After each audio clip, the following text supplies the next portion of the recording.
So good morning students, as our next chapter is solution and colligative properties. ठीक है, तो solution आपके पास क्या होता है? Solution is a homogeneous mixture of two or more chemically non reacting substances whose composition can be varied within certain limits. कि एक तो जो सॉल्यूशन होता है वो होमोजेनियस मिक्सचर होना चाहिए. ठीक है, उसमें कितने भी सब्सटेंस हो सकते हैं पर वो सारे के सारे नॉन रिएक्टिंग होने चाहिए और उनकी कंपोजिशन वेरी कर सकती है पर एक पर्टिकुलर लिमिट तक. ठीक है, अब सॉल्यूशन जो होता है जिसके अंदर सिर्फ एक ही सॉल्यूट होता है, ऐसे सॉल्यूशन को हम बाइनरी सॉल्यूशन बोलते हैं. और सॉल्वेंट किसको बोलते हो, सॉल्यूट किसको बोलते हो? जो लार्ज अमाउंट में जो कंपोनेंट प्रेजेंट होता है वो सॉल्वेंट कहलाता है. जनरली ये स्टेटमेंट है कि जो लार्ज अमाउंट में जो कंपोनेंट है वो सॉल्वेंट होगा और जो स्मॉलर अमाउंट में है वो सोल्यूट होगा. बट ऐसा 100% नहीं है. जैसे सैचुरेटेड सॉल्यूशन होता है, सैचुरेटेड सॉल्यूशन में क्या होता है कि सोल्यूट जो होता है वो ज्यादा अमाउंट में होता है और सॉल्वेंट जो होता है वो लेसर अमाउंट में हो जाता है. ठीक है, देखने में तो हम इस पे जनरल पे जाते हैं तब ये कहते हैं. उसके बाद ये इसके एग्जांपल्स दे रखे हैं, बेंजीन, ईथर, CCl4. एक बार मैं इसको बता देती हूँ फिर इसकी PDF सेंड कर दूंगी. ये आपकी बुक में जो लिखा हुआ है ये वही है और कुछ भी नहीं है. ठीक है, तो अब आती है यूनिट्स ऑफ कंसंट्रेशन के. डिफरेंट जो कंसंट्रेशन टर्म होती है हम उसको डिफरेंट फॉर्म्स में लिख सकते हैं. ठीक है, वो डिफरेंट फॉर्म्स कंसंट्रेशन की क्या क्या है?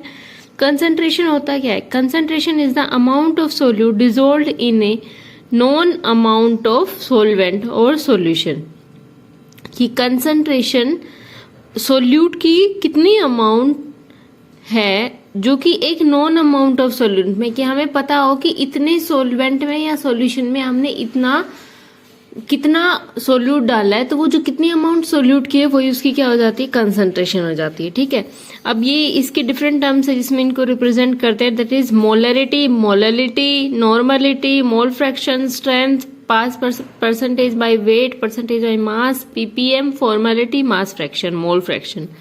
ठीक है, तो इनको सबको डिस्कस करते हैं कि परसेंटेज क्या होती है. परसेंटेज बाय वेट का मतलब ये हो गया परसेंटेज ऑफ मतलब परसेंटेज बाय वेट अगर बोला है तो WY में इसको रिप्रेजेंट करते हैं. ठीक है, और ये होती है कि means weight of solute in gram dissolved in 100 gram of solution. Weight of solute in grams dissolved in 100 gram of solution. ठीक है, जैसे अगर आपके पास से बोल दे कि 10% weight of solution of Na2CO3 अगर बोले तो इसका मतलब क्या होगा? कि इसका मतलब ये है कि 10 gram of Na2CO3 present in 100 gram of solution. ठीक है, अगर वेट बाय वॉल्यूम बोल देता है तो वेट बाय वॉल्यूम में आ जाएगा कि 10 gram of solute present in 100 centimetre cube of solution. ठीक है, ये इसका एग्जाम्पल ही बोला हुआ है. स्ट्रेंथ क्या होती है? कि strength of a solution is defined as the amount of solute dissolved in 1 litre of solution. कि कितनी अमाउंट ऑफ सोल्यूट को 1 लीटर ऑफ सॉल्यूशन में कितनी अमाउंट ऑफ सोल्यूट डिसॉल्व हुई है इन ग्राम्स, इसको हम बोल देते हैं स्ट्रेंथ. दैट इज ग्राम पर लीटर. मोलरिटी क्या होती है? Number of moles of solute present in number of moles volume of solution in litre. यही होती है कि number of moles of solute dissolved पर लीटर ऑफ सॉल्यूशन. ठीक है, तो नंबर ऑफ मोल्स को हम कैसे लिख सकते हैं? वेट बाय मोलर मास, ऐसे भी आप लिख सकते हो. फॉर्मेलिटी क्या होती है? फॉर्मेलिटी क्या होती है? फॉर्मूला मास जो होता है, formality of a solution is defined as the number of gram formula masses of solute dissolve per litre of the solution. सब में आपको क्या करना है? ऊपर वाली चीज को चेंज करना है. मोलरिटी में मोल्स आ जाएंगे, फॉर्मेलिटी में ग्राम फॉर्मूला मास आ जाएंगे, नॉर्मेलिटी में स्ट्रेंथ और इक्विवेलेंट मास वो थोड़ी अलग हो जाती है. मोललिटी में मोल्स मतलब मास फ्रैक्शन में आ जाती है एक तरीके से. तो नॉर्मलिटी क्या हो गई? Number of gram equivalents of solute dissolve per volume of solution in litre. ठीक है, मोललिटी क्या होती है? मोललिटी होती है number of moles of solute dissolve per kg of solution. Per kg of solvent या सॉल्यूशन, सोलवेंट आता है generally, per kg of solvent में कितने number of moles of solute है. मोलरिटी क्या है? Number of moles of solute dissolve per litre of solution. Litre of solution आया मतलब वॉल्यूम ऑफ सॉल्यूशन नीचे आ गया, इनटू में 1000 ऊपर. नंबर ऑफ मोललिटी में क्या आएगा, number of moles of solute dissolve पर केजी, केजी आएगा तो हमें ग्राम में पता है तो हमें 1000 से इसको मल्टीप्लाई करना पड़ेगा। मोल फ्रैक्शन क्या होता है, मोल फ्रैक्शन क्या होता है कि भाई एक का number of moles of one solute upon total number of moles, ये मोल फ्रैक्शन होता है आपके पास। मास फ्रैक्शन क्या होता है, मास फ्रैक्शन में क्या होगा कि number of mass of solute, एक मास का सोल्यूट अपॉन में टोटल मास। पीपीएम क्या होता है, मास ऑफ ए, किसी भी एक सोल्यूट का mass upon total mass of solution multiplied bye 10 की पावर 6। उसके बाद आपके पास आता है ये पीपीएम हो गया। पीपीएम के बाद आता है इक्विवेलेंट मास की। इक्विवेलेंट मास क्या होता है, atomic mass of the element divided by valency of element, कि किस उसका एटॉमिक मास कितना है उसको वैलेंसी से डिवाइड कर दो। ऐसे ही नॉर्मलिटी जो है वो होती है, अगर हम उसको और डिस्कस फॉर्म में लिखें तो molar mass multi M into molarity, sorry normality जो होती है molarity multiplied by equivalent mass divided by equivalent mass. ठीक है, तो नॉर्मलिटी ऑफ जो बेसिड निकालते हो आप उसको मोलरिटी को बेसिसिटी से मल्टीप्लाई कर देते हो, और बेस की निकालते हो नॉर्मलिटी तो मोलरिटी को एसिडिटी से मल्टीप्लाई करते हो। अब बेसिसिटी क्या होती है, एक एसिड कितने H+ आयंस डोनेट कर सकता है वो उसकी बेसिसिटी होती है। एसिडिटी बेस की होती है कि एक बेस कितने OH- डोनेट कर सकता है, ये उसकी एसिडिटी होती है। ठीक है, अब इसके बाद आता है टाइप्स ऑफ सोल्यूट के एग्जाम्पल्स। कभी कभी ये पूछ सकता है कि आपके पास जो सोल्यूट है वो और सोलवेंट उनके नेचर में क्या क्या है, तो उस टाइप के सॉल्यूशन को आप क्या बोलते हो। ठीक है, अगर आपके पास सोल्यूट सॉलिड है और सोलवेंट सॉलिड है, देखो यहाँ पे मैंने सोलवेंट तीनों सॉलिड माने, सिर्फ सोल्यूट को चेंज कर दिया। अगर सॉलिड, लिक्विड और गैस, तो जो आपके पास सोलवेंट होता है उसी को हम सॉल्यूशन मान लेते हैं, उसी को हम क्या मान लेते हैं, सॉल्यूशन। तो ऐसे बोलेंगे इसको सोल्यूट कि सोल्यूट इन सॉल्यूशन, इस तरीके से बोलोगे। ठीक है, तो solid in solid, liquid in solid, gas in solid. इनके एग्जांपल्स में देखोगे भाई सॉलिड सॉलिड में क्या आता है, एलोइज आते हैं। लिक्विड इन सॉलिड के अंदर लिक्विड मतलब जैसे हाइड्रेटेड सोल्ट हो गया। Gas in solid, dissolved gases in minerals.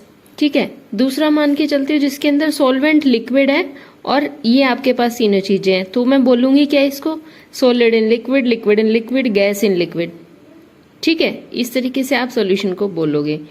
इनके एग्जांपल्स देखोगे तो सॉलिड इन लिक्विड का तो हो गया सॉल्ट सॉल्यूशन ऑफ वाटर। ठीक है, और लिक्विड इन लिक्विड का अल्कोहल इन वाटर हो जाता है ना, और गैस इन लिक्विड का एरिएटेड ड्रिंक्स। ठीक है, तो इसमें देखो solid in gas, liquid in gas, gas in gas. तो सॉलिड इन गैस क्या होता है, इसके एग्जांपल्स इंपॉर्टेंट होते हैं। स्मोक, स्मोक में क्या होता है कि गैस के अंदर सॉलिड पार्टिकल्स आते हैं, स्मोक नहीं स्मोग। ठीक है, और iodine vapours in air, air में अगर आयोडीन के वेपर्स उड़ते हुए मिले तो भी वो किसका एग्जाम्पल है, सॉलिड इन गैस का। लिक्विड इन गैस का जो एग्जाम्पल होता है वो ह्यूमिडिटी इन एयर, नमी जो होती है वो होता है। गैस इन गैस सारी गैसेस का मिक्सचर जो होता है ये इसी का एग्जाम्पल है। ठीक है, उसके बाद आपके पास क्या आता है कि इनको तो छोड़ दीजिए कि दो होते हैं आपके पास, एक तो हेनरीज लॉ। ठीक है, effect of pressure, Henry's law क्या कहता है, effect of pressure on mixing of gases के ऊपर हेनरीज लॉ ये कहता है कि मिक्सिंग ऑफ गैसेस पे क्या फर्क पड़ेगा गैसेस का अगर मैं मिक्स करती हूँ। ठीक है, तो ये कहता है Henry's law is applicable for soluble gases at high temperature and low pressure. वहां पे क्या होना चाहिए, हाई टेम्परेचर लो प्रेशर होना चाहिए, और सारी की सारी गैसेज क्या होनी चाहिए, सोल्यूबल गैसेज होनी चाहिए। दी show large deviation at low अगर इनका टेम्परेचर और प्रेशर की कंडीशन चेंज कर दो तो डेविएशन बहुत ज्यादा हो जाता है। ठीक है, ये लगभग सारी कंसेंट्रेशन रेंज में अप्लाई होता है। तो इफेक्ट ऑफ प्रेशर जो है वो हेनरीज लॉ डिस्कस करता है कि it states that the mass of a gas dissolved in a given volume of the liquid, कि एक लिक्विड में कितनी गैस डिसॉल्व होगी एट कांस्टेंट टेम्परेचर, एक लिक्विड में कितनी अमाउंट ऑफ गैस डिसॉल्व होगी at constant temperature is directly depends on pressure of the gas present at that equilibrium, कि m जो मास ऑफ गैस डिजोल्व है in liquid is directly proportional to pressure at that time. ठीक है, जब proportionality constant को remove करते हो तो एक कांस्टेंट रहता है KH, इसको आप बोलते हो हेनरीज कांस्टेंट। ये किस पे डिपेंड करता है? नेचर ऑफ सॉल्वेंट और टेम्परेचर पे। ठीक है, तो इसकी कुछ लिमिटेशंस होती है, जैसे KH की वैल्यू जो होती है वो टेम्परेचर के इनडायरेक्टली प्रोपोर्शनल होती है। ठीक है, और कुछ लिमिटेशंस है हेनरीज लॉ की। हेनरीज लॉ की लिमिटेशन क्या कहती है कि pressure should be, pressure low होना चाहिए, टेम्परेचर हाई होना चाहिए। अगर इनका उल्टा हो गया तो उनका आइडियल से बिहेवियर बहुत ज्यादा दूर हो जाएगा। अगर ऐसा होता है तो वो आइडियल केसेस में होता है। ठीक है, तो जैसे आप पढ़ोगे आइडियल नॉन आइडियल बिहेवियर, उसमें इस चीज को यूज करोगे। ठीक है, दूसरा आपके पास आता है कि the gas should not undergo, कि गैसेस जो होती है वो आपस में, देखो ये लिख रखा है कि सोल्यूबल गैसेस होनी चाहिए, पर सोल्यूबल का मतलब ये नहीं कि वो एक दूसरे के साथ रिएक्ट कर जाए। ठीक है, वहां पे ना ही उन गैसेस का आपस में एसोसिएशन होना चाहिए, ना ही डिसोसिएशन होना चाहिए। ठीक है, सिर्फ सोल्यूबल होनी चाहिए सोलवेंट के अंदर। तो ये इसकी क्या है? लिमिटेशंस है। ठीक है, इसकी कॉन्सिक्वेंसेस का इतना इंपॉर्टेंट रोल नहीं है आपके पास में। उसके बाद रोल्स लॉ। रोल्स लॉ क्या कहता है कि according to Raoult's law vapour pressure of a component at, कि इसमें वेपर प्रेशर बताएगा। वहां पे तो क्या बताया उसने कि कितनी अमाउंट ऑफ सोल्यूट है, कितनी अमाउंट ऑफ गैस है लिक्विड वाटर के अंदर, कितनी अमाउंट, अगर हम किसी लिक्विड में गैस को डिजोल्व करते हैं तो कितनी गैस डिजोल्व होगी, ये डिपेंड करता है वहां पे जो प्रेशर है उस पे। अगर आप टेम्परेचर को कांस्टेंट रख देते हो तो ये कंडीशन किसकी है? हेनरीज लॉ की। और रोल्स लॉ क्या कहता है कि according to Raoult's law the vapour pressure of a component at a given temperature is equal to the mole fraction, कि वेपर प्रेशर, कंपोनेंट का वेपर प्रेशर कितना होगा जब आप मिक्सिंग कर रहे हो, तो ये डिपेंड करेगा equal to the mole fraction of that component in solution multiplied by vapour pressure of that component in pure state. कि वेपर प्रेशर कितना होगा, कि उस कंपोनेंट का मोल फ्रैक्शन कितना है, और उसका प्योर फॉर्म में विदाउट मिक्सिंग में उस गैस का प्रेशर कितना है। कि PA, जब वहां पे अगर टोटल प्रेशर ऑफ सिस्टम निकालोगे तो वो होगा XA PA नोट। XA क्या है? Mole fraction of that gas, और PA नोट क्या हो गया आपके पास? Pressure of pure component. ठीक है, तो ये आपने रोल्स लॉ ने कहा और ये हेनरीज लॉ ने कहा। ठीक है, अगर कोई सॉल्यूशन आपके पास, कोई गैस, जो गैसेस आइडियली बिहेव करेंगी वो होंगी जो रोल्स लॉ और हेनरीज लॉ को फॉलो करेंगी। ठीक है, तो आइडियल और नॉन आइडियल सॉल्यूशन की अगर आप बात करोगे तो उसमें आपको ये एक टेबल याद कर लेना, इतना ही इम्पोर्टेंट है। रोल्स लॉ और हेनरीज लॉ का भी आपके सिलेबस में सिर्फ उनकी डेफिनेशन तक ही है, ज्यादा नहीं है। ठीक है, क्योंकि आइडियल नॉन आइडियल बिहेवियर से जो ये चेंजेस टाइप वाली चीज है ये आप 12th में पढ़ चुके हो पूरा, कि कौन आइडियल से कितना दूर जाएगा, किसका बिहेवियर, इस टाइप की जो वेरिएशन वाली चीज है ये आप पहले ऑलरेडी पढ़ चुके हो। कि वोलेटाइल सॉल्यूशन, जितने वोलेटाइल सॉल्वेंट्स आते जाएंगे उतना ही बिहेवियर उनका डेविएट करता जाएगा। तो आइडियल सॉल्यूशन क्या होते हैं कि the interaction between components are similar to those in the pure component. Interaction, आपस में उनका इंटरेक्शन अप्रोक्सीमेट 0 होना चाहिए, जबकि नॉन आइडियल में अप्रोक्सीमेट 0 नहीं होता, उनमें कुछ ना कुछ इंटरेक्शन होता है। ठीक है, इसमें enthalpy of mixing delta H mixing 0 होनी चाहिए। नॉन आइडियल के केस में वो 0 नहीं होती है, कोई वॉल्यूम में चेंज नहीं होगा। अगर आपस में मिलेंगे तो एक मान लो आपने एक गैस ले ली 1 लीटर, दूसरी गैस ले ली 1 लीटर, तो टोटल मेरे पास 2 लीटर की होनी चाहिए। इसके केस में क्या होगा, एक 1 लीटर लिए, दूसरी 1 लीटर लिए, तो आपके पास 1.5 लीटर भी बच सकती है, कुछ गैस का लॉस भी हो सकता है।